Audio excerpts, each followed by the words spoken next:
Hey, Steve. Hey. I'm 35 and I'm single by choice. I'm a lawyer and I've dealt with a lot of family law cases, and I see how when a relationship goes wrong, it affects the children. Now, I've thought a lot about this, and I'm ready to have a child, but I don't necessarily want to be married.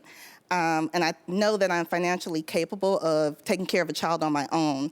So my question is, would it be selfish of me to enter into an agreement with the guy just for his sperm and I maintain legal rights to the child?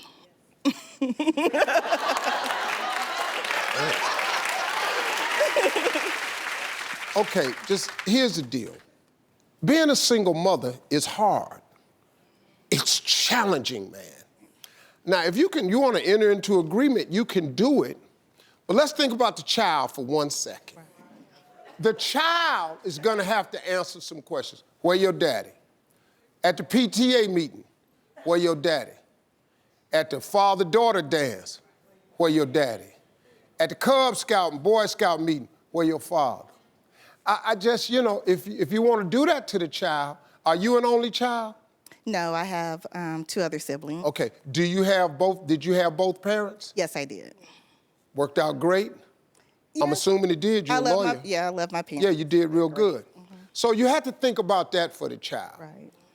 Now, also, here's the other thing I would say to you.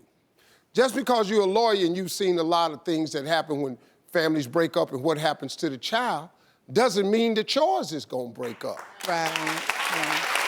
So, I wouldn't make a decision based on fear. You know what I mean? But let me ask you this question. Now, this is personal, has nothing to do with the baby. Okay. Have you ever wanted to be in a great relationship? Of course, yes, sir. Yeah, so why don't you go do that? You're an attractive woman, you got your stuff together. Thank you know, you could probably do that. Now, if you don't do that anytime soon and you want to have the baby now, then you got to make some type of arrangement like you're talking about. Right. But I would have a sperm donor that wanted to be active in the baby's life. All right, thank you. Where's Alina? Hey, Steve. So I've had a fear I've yet to overcome, and I'm genuinely terrified of the dark.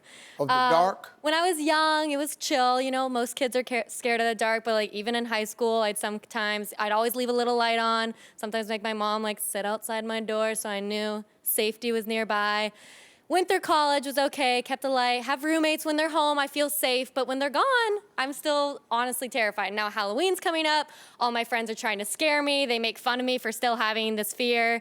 So do you have any recommendations of how to overcome it? Well, I mean, hell, I was scared of the dark when I was a little boy. Then our lights got cut off for 2 weeks.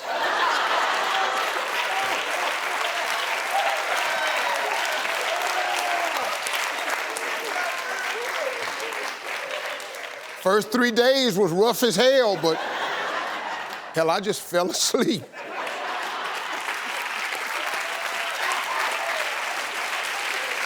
Okay, why don't you try this? Why don't you just try cutting the lights out? Because then it's dark. And then I'm scared.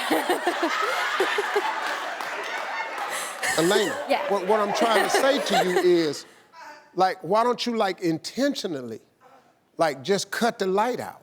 Because then I won't fall asleep. Okay, but what I'm saying is, the best way to overcome a fear is to face the fear. Yeah. Most of our fears are never as big as we think it is once we turn around and face it. You gotta overcome this. Mm-hmm. Come on now. I want you to come back. This is what I want you to do.